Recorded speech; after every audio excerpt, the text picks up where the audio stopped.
तो क्या ख्याल है एक्नॉलेज इस्लाम साहब, एक वाकया जो इस वक्त पूरे वर्ल्ड की अटेंशन उसने अपनी तरफ ली है गुज़िश्ता जी हफ्ते, यहाँ तक कि मलाला यूसुफजई ने बाकायदा उसके ताल्लुक से ट्वीट किया, तो इसके बारे में आप क्या कहते हैं?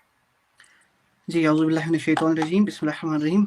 सबसे पहले तमाम व्यूअर्स को मेरी तरफ से सलाम, अस्सलाम वालेकुम सबको। अच्छा मुफ्ती साहब, स्ट्रीम से पहले मैंने आपसे ये बात इसलिए कही क्योंकि इनिशियली जब ये चीज़ हुई, क्योंकि बारबी मूवी का जो रिलीज़ था ये पिछले जी महीने हुआ। यूजुअली जी मोस्टली ईद के बाद ही हुआ। हाँ, ईद के जी बाद होता है। तो मुझे लगा ठीक है, बारबी मूवी है। मैं क्योंकि आज तक इंसान को यही पता था कि बारबी एक खिलौना है, तो वो एक मूवी होगी। मुझे भी यही लगा कि एक यूजुअली एक बारबी का कोई होगा बच्चों के लिए, और उसको पोर्ट्रे भी किया गया कि ये बच्चों के लिए एक मूवी है, पूरी फैमिली फन के लिए मूवी है। तो ठीक था, कोई इशू नहीं था। लेकिन जब ये मूवी रिलीज हुई, उसके बाद जब रिएक्शंस आए क्रिटिक्स के, तो तब मुझे पता लगा कि ये कितना बड़ा एक एटम बम डाल दिया है इन्होंने, जो कि लिटरली आई मीन टू से कि एक एटम बम है। उसकी वजह क्या है, अब आपको मैं हिस्टोरिकली थोड़ा एक पस मंजर भी दे दूं कि 1959 में एक कंपनी एक लॉन्च करती है एक डॉल को, एक टॉय को, जिसका नाम वो रखती है बारबी। सबको पता होगा इसके बारे में, हर एक लड़की ने कभी ना कभी इस डॉल से खेला ही होगा। इस डॉल को इसलिए लॉन्च किया गया था कि लड़कियां जो हैं उनको एक ऐसा कैरेक्टर मिले जो एक फेमिनिन हो, फेमिनिस्ट नहीं, फेमिनिन कैरेक्टर हो। एक औरत का, एक लड़की का कैरेक्टर हो, टीनेज लड़की का, जिसको वो ड्रेस कर सके, उसके साथ खेल सके, उसके साथ वो किट्टी पार्टीज वगैरह जो छोटी छोटी बच्चियां करती हैं वो कर सके। तो ये सब चलता रहा। लेकिन उसके बाद होता ये है कि चंद सालों के बाद 2001 में इसकी एक एनिमेटेड मूवी आती है, यानी बच्चों की कार्टून मूवीज। तो वो भी सिलसिला चलता रहा, कोई इशू नहीं है। और उन कार्टून मूवीज में और दरमियान इस 1959 से लेकर आज तक के दरमियान में बारबी फ्रेंचाइज में और भी कैरेक्टर्स जो हैं वो ऐड किए गए। उनमें से एक जो है वो मेल कैरेक्टर था जिसका नाम कैन रखा गया। तो बहुत पॉपुलर हुआ ये लड़कियों के इसमें। तो उसके बाद क्या होता है, लास्ट ईयर एक डिसीजन लिया जाता है कि बारबी पे एक मूवी बनेगी। बारबी फ्रेंचाइज जो है पहली बार एक लाइव एक्शन मूवी, यानी असली इंसानों को लेके मूवी बनाएगी। तो एक्टर्स चूज किए जाते हैं और इसकी सारी डायरेक्शन वगैरह कंप्लीट होती है और इस साल ये रिलीज होती है। अब बारबी में मसला क्या है वो अब मैं आपको बताता हूँ कि सबसे पहले जब बारबी रिलीज होती है तो बारबी की एक क्रेज पूरी वर्ल्ड में आ जाती है कि बारबी मूवी अगर देखनी जानी है तो आपको थिएटर में जो है पिंक कलर पहनना पड़ेगा। तो लड़के लड़कियां और आजकल जो हमारे तीसरे किस्म के जो भी हैं वो मखलूक हैं, वो भी येलो कलर या पिंक कलर जो है वो लेके चले जाते हैं थिएटर में। ठीक हो गया। अच्छा, अब जब मैंने इसका प्लॉट पढ़ा और मैंने जब वीडियोस पढ़े तो मैं तब परेशान हो गया कि कितना बड़ा जहर हमें प्लेट में परोस के दिया जा रहा है। क्योंकि इस मूवी की टारगेट ऑडियंस तो लड़कियां हैं, छोटे छोटे बच्चे हैं, क्योंकि यही बारबी का मकसद रहा है। अच्छा, इसका प्लॉट क्या होता है मुफ्ती साहब, अब आप भी परेशान हो जाएंगे कि बारबी एक डॉल होती है जो अपने बारबी वर्ल्ड में रहती है। ठीक है। तो होता क्या है, उस वर्ल्ड में लड़कियां जो हैं वो हर बारबी जो है, हर एक लड़की का नाम बारबी होता है। कोई डॉक्टर बारबी होगी, कोई लॉयर बारबी होगी, और हमारी मेन बारबी भी है। और इस वर्ल्ड में क्या होता है कि औरतें जो है वो सारा कुछ निजाम चलाती हैं और लड़कों को साइडलाइन किया गया होता है। यानी जो कैन है, जो कैन कैरेक्टर है, उसको साइडलाइन किया हुआ है। तो इसमें मसला यहाँ पे आता है कि यहाँ पे इसको एज ए फेमिनिस्ट इन्होंने पोर्ट्रे करने की कोशिश की। लेकिन होता क्या है, जो अभी मैंने आपको बताया डॉक्टर बारबी, उसका रोल अदा किया है ट्रांसजेंडर एक्टर ने, और उस मूवी में भी वो एज ए ट्रांसजेंडर भी उसको दिखाया गया है। अच्छा, होता फिर ये है कि बारबी जो है वो किसी वजूहात की वजह से, to cut the story short, वो बाहर की दुनिया में चली जाती है। और वहाँ की दुनिया में जब वो देखती है कि पेट्रियार्कल सोसाइटी है, और उसका वो जो कैन जो है वो भी देखता है कि यहाँ पे मर्द हजरात जो है वो सोसाइटी में डोमिनेट करते हैं, तो क्यों ना मैं भी बारबी वर्ल्ड पे कब्जा कर लूँ। तो वो भी बारबी वर्ल्ड पे कब्जा कर लेता है और जो मर्दों का जो सारा निज़ाम है वहाँ पे अप्लाई कर लेता है। बारबी इससे बड़ा परेशान हो जाती है। तो बारबी क्या करती है, अपनी जो बाकी बारबीज हैं उनके साथ मिलकर प्लान करती हैं कि हम जो है अपना वर्ल्ड वापस लेंगे।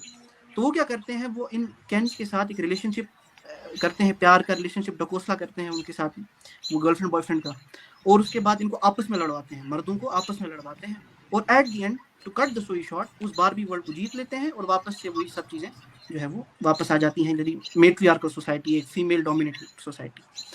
जी अभी तक ये लगता था कि ये बच्चों की स्टोरी है, और अभी भी इसको डायरेक्टर्स बोल रहे हैं कि बच्चों की स्टोरी है। लेकिन इसमें transgenderism, so called women empowerment, सही। रेडिकल फेमिनिज्म, और भी पता नहीं क्या, अच्छा, और इसके साथ साथ इसके डायलॉग इतने वल्गर और इतने वाहियात हैं कि कहने की बात नहीं। तो किस एंगल से, जी और 2010 के बाद से मुफ्ती साहब ये कोट हर दिन कोशिश हो रही है कि मूवीज में LGBTQ प्रोपेगेंडा और फेमिनिस्ट प्रोपेगेंडा इस सब को डाला जाए, खासकर बच्चों की मूवीज में, और इसके बहुत से राइट एग्जांपल्स मैं आपको दे दूंगा।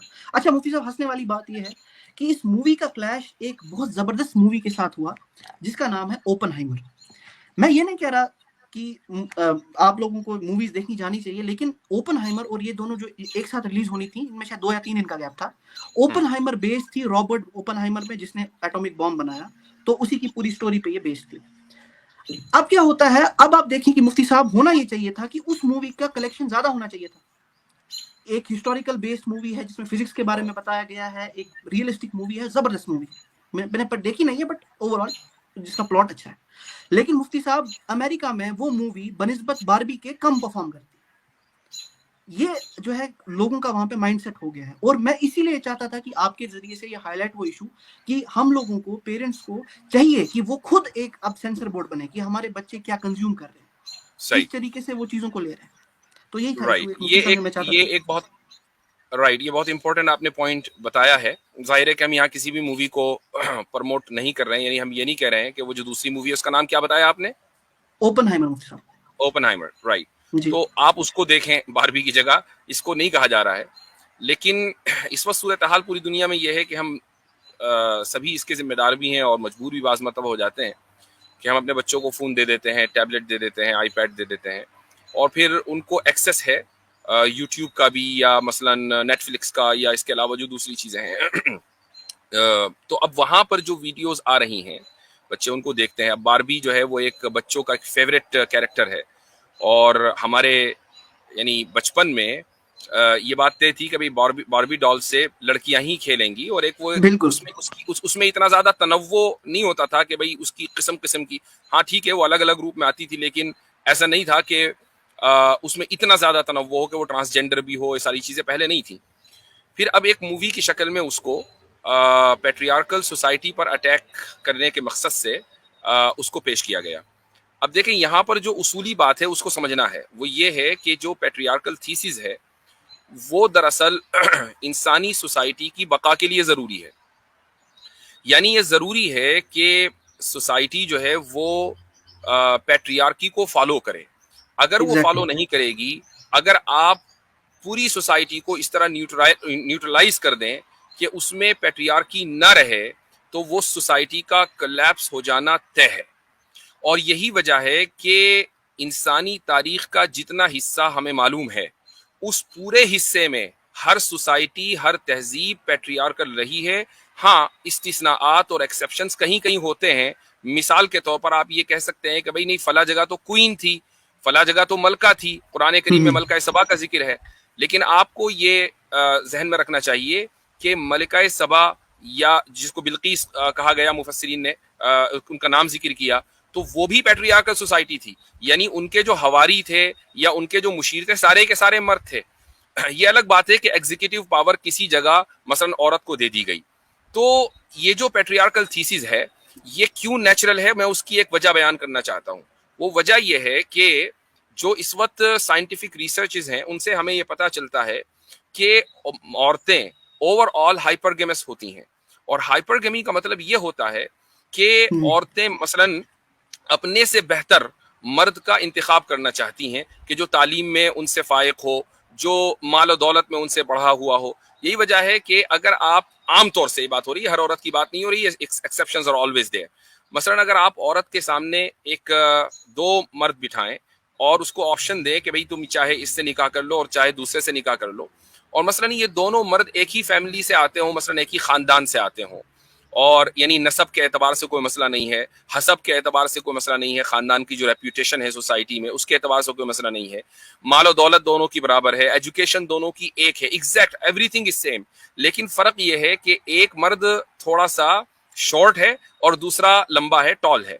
तो अब आप ये बताएं कि अगर उस औरत को बिल्कुल एकदम चॉइस दी जाए कि चाहे तुम इससे निकाह कर लो या उससे निकाह कर लो, और उसका अपना दिल किसी एक तरफ माइल अभी तक नहीं हुआ, तो ला महाला उस मर्द का इंतखाब करेगी कि जो टॉल है, जो शॉर्ट है उसका इंतखाब नहीं करेगी। और उसकी वजह यही है कि बिल्कुल औरतें जो हैं वो फितरी एतबार से हाइपरगेमस होती हैं, तो वो अपने से बेहतर को देखती हैं। तो ये हमेशा जो चूज अपने करते से हैं। बेहतर है, ये जो स्टैंडर्ड है, जो साइकोलॉजिकली एक फैक्ट बन चुका है, इससे ये साबित होता है कि जो पेट्रियार्कल सोसाइटी है वो इंसानियत की बका के लिए जरूरी है। औरतें खुद नेचुरली और फितरी तौर पर पेट्रियार्कल सोसाइटी, पेट्रियार्कल थीसिस में बिलीव करती हैं। एक बिलीव पॉइंट तो करते ये हैं। है। दूसरा, मैं आपको कुरान करीम से एक वाकया सुना देता हूँ।